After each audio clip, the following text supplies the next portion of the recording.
কত হলো দিদি? 20 টাকা ম্যাডাম। আচ্ছা 20 টাকা।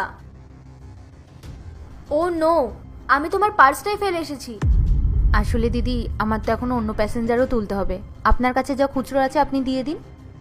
খুচরো কি করে থাকবে, আমি তোমার পার্সটা বাড়িতে ফেলে এসেছি। তুমি এক কাজ করো, তোমার স্ক্যানারটা দাও, আমি অনলাইন পেমেন্ট করে দিচ্ছি। দিদি আমাদের কাছে আর এইসব কি করে থাকবে বলুন।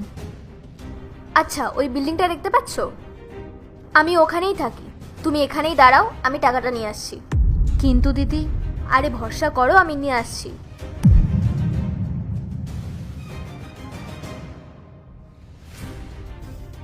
কি বোকা ছিল মেয়েটা, কত সহজেই আমাকে বিশ্বাস করে নিল। ও কি আর জানে আমি তো আর ওর টাকা নিয়ে ফিরবই না।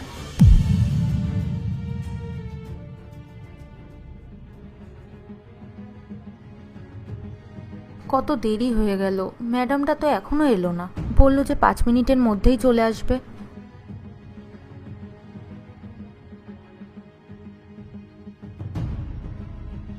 দাদা বলুন।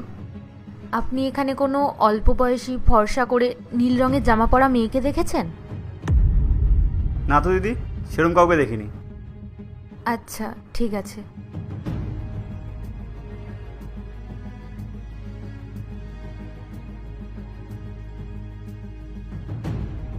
দাদা আপনি এখানে কোনো অল্প বয়সী নীল রঙের জামা পরা মেয়েকে দেখেছেন?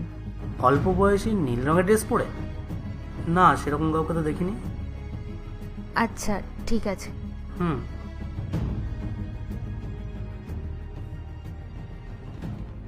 দাদা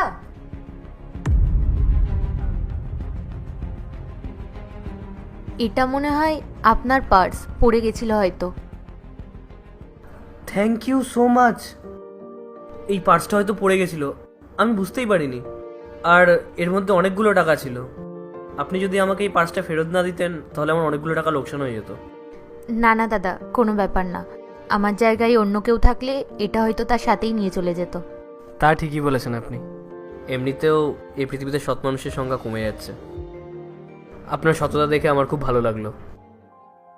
আচ্ছা, আপনাকে দেখে আমার একটু চিন্তিত বলে মনে হচ্ছে। সব ঠিক আছে তো? আপনি তো আমাকে হেল্প করলেন, এবার আমারও তো উচিত আপনাকে হেল্প করা। আপনি আমাকে বলুন যদি আপনার কোনো প্রবলেম হয়ে থাকে, আর যদি কোনো টাকা পয়সার সমস্যা থাকে সেটাও আপনি বলতে পারেন, আমি আপনাকে হেল্প করে দেবো। আরে না দাদা, আমি টোটো চালাই, আমার টোটোতে না। পার্ট 2 দেখতে সাবস্ক্রাইব করো ভেলকু 78M।